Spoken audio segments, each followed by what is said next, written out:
What's happening, everybody? Sean Daniel with Guitar Control here, and today we are going to learn a newer song that a lot of people love. It gets a great reaction to live, Ocean Eyes by Billie Eilish. Really, very incredibly simple song, 4-chord song. It's repetitive, it's fun to play, and we're going to go over a couple of different variations on how to do it to make an acoustic guitar arrangement representation of really kind of a classic new song. So overall, it's going to sound like this.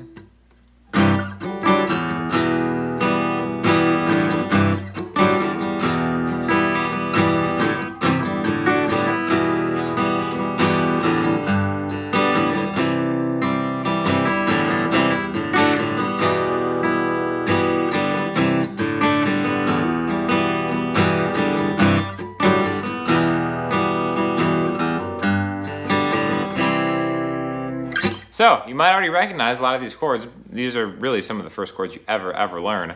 All you need to know is a C, a D, an E minor, and a G. Okay? So, really, let's just go over the chords real quick, and then we'll start putting them together and do different things with them. C major, 3rd fret on the A string, 2nd fret on the D string, open G, 1st fret on the B string. The father of all chords. And then that's going to go to a D major chord, 2nd fret on the high E string, 3rd fret on the B string, 2nd fret on the G string, bottom 4 or 5 strings, whatever you're feeling at the current moment. Then everybody's favorite, E minor, open E, 2A, 2D, open all the way down. And then of course the people's chord, G major. This is actually in the key of G, even though it starts on a C. A lot of people think that whatever chord a song starts on is the key that it's in. That is not always true. Oftentimes that's true, but this is really going to be in the key of G, using a C to a D to an E minor, which in the key of G, G, A, B, C, the 4 chord, D, 5 to the 5 chord, 4, 5, 6, and then home to G, and then the 4 chord again, right? So basically, let's start moving these around in kind of a cool way. Now, it really dances on that C and that D chord to get you to the E chord. The C, D, E.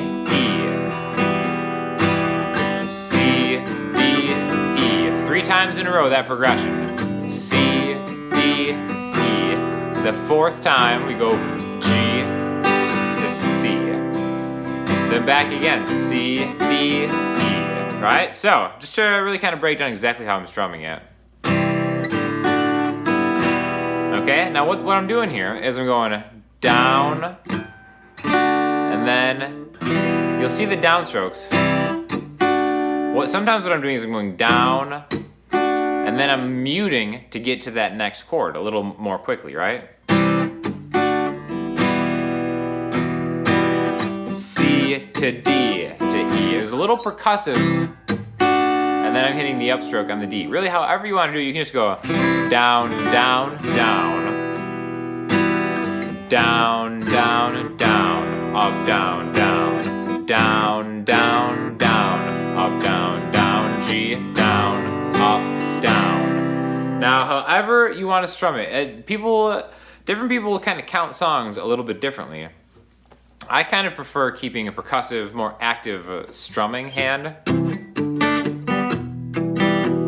It's always just going down up to kind of keep the count for me. 1, 2, and 3, and 4, and 1, and 2, and 3, and 4, and 1, and 2, and 3, and 4, and 1, and 2, and 3, and 4, and 1, and 2, and 3, and 4, and 1, and 2, and 3, and 4, and 1, and 2, and 3, and 4, and 1, and 2, and 3, 1, and 2, and 3, and 4, and 1, and 2, and 3, and 4. Alright, so kind of having that internal rhythm can maybe be a little busy if you're just doing it like that, but that is always behind the scenes and counting something like this. And again, remember, the chord progression does not change. It's C to D to E minor 3 times, and then G to C the 4th time. And then on the end of either the verse or the chorus, as you're going to see because you can click the link below, that I'm going to have all the chords with the lyrics up there.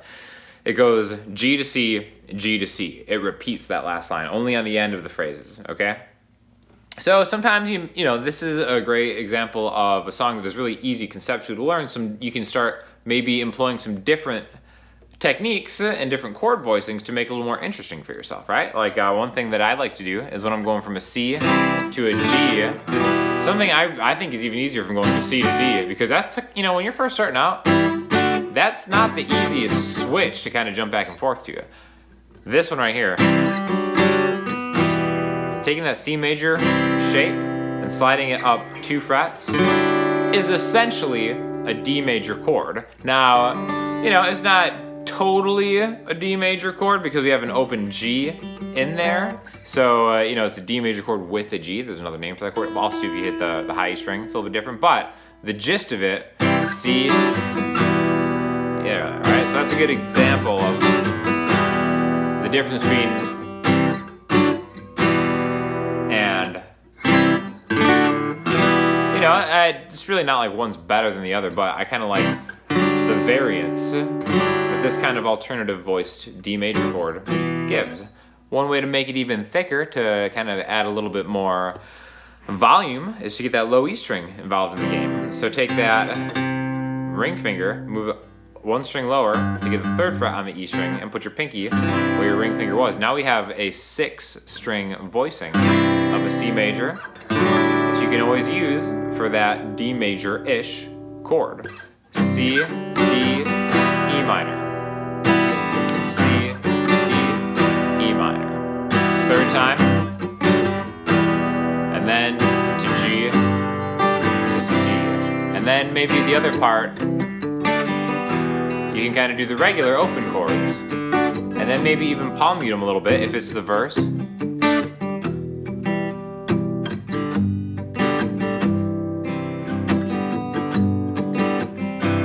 then open it up.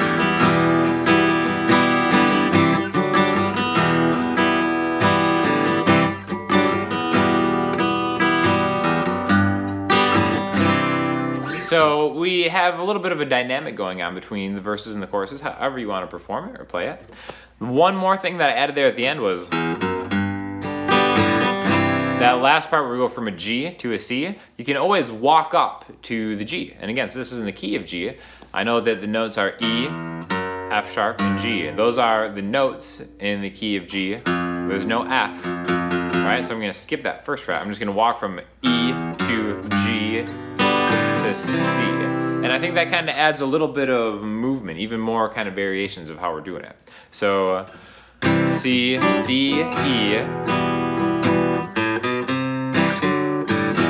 You do the same thing with any of the chords in this key. Just play around, and then it kind of, you know, takes the listener on a little bit of a journey through the ocean. E, F sharp, G, A, B, C. Right? That's why it's great to know, you know, a little bit of scales. It's great to know what notes go in a key, because then you can see how that one right there? That C sharp doesn't really work as well when you're connecting chords. You can kind of jam it in there, and you know, some people say it works, some people doesn't, but that note isn't in the key. So if you're connecting chords, it makes a little bit of sense to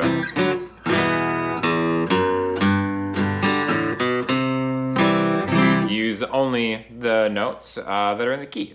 Again, just a tip. You don't have to follow that. You can use whatever notes you want to connect absolutely anything. There's no guitar police that are gonna come arrest you, but it's a cool song. So let's do one different E minor to kind of make the variance even more real. Let's do this E minor down here.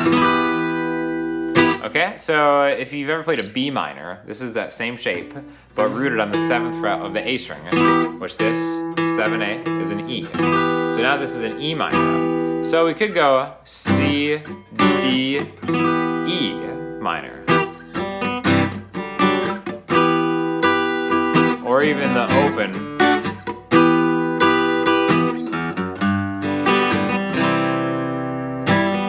C, D, E minor. The nice thing about this is when we're climbing on the guitar, we're climbing higher through the neck, going from a C to a D, right? So when you go back down to a lower voiced E minor, it has a certain kind of sound. Maybe you want to continue that climb up, because it's not like, you know, you can, when you're going from a C to a D to an E minor and you're climbing from C to D, you can play a lower E minor to get that same progression. You can keep going higher and higher. So that's why C, D, E sounds a little bit different than C, D, E. Sometimes what I like to do is switch them up.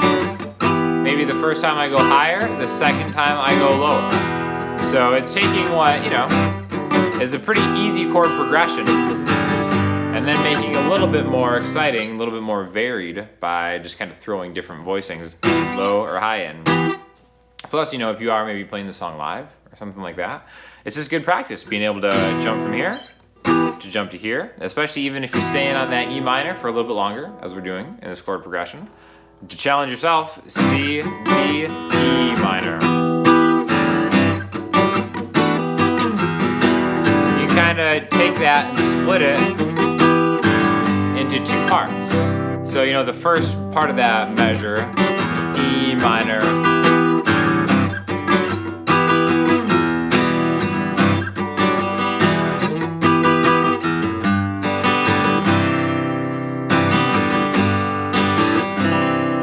so, you know, it's just really good practice going from here to here. Especially, you know, like I said, if you're going to be playing the entire song, whether it's 3 minutes or whatever it ends up being, use that as an opportunity to practice different things, and then your confidence will soar. Being able to go from here, oh, on that journey. It's like crossing the ocean. Here's New York City right here, and here's Heathrow Airport in London. Crossing the ocean. There we go, ladies and gentlemen. Oceanized by Billie Eilish. So let me know if you have any questions. Cool song to learn, really easy. Wrap it up, you know, learn it in just 10 minutes-ish. And if you have any feedback for other songs you want to learn, let us know in the comment section. And in the meantime, until we get back to you, check out some of the other guitar control videos from myself, other great instructors, and we'll talk to you all soon. Thanks a lot.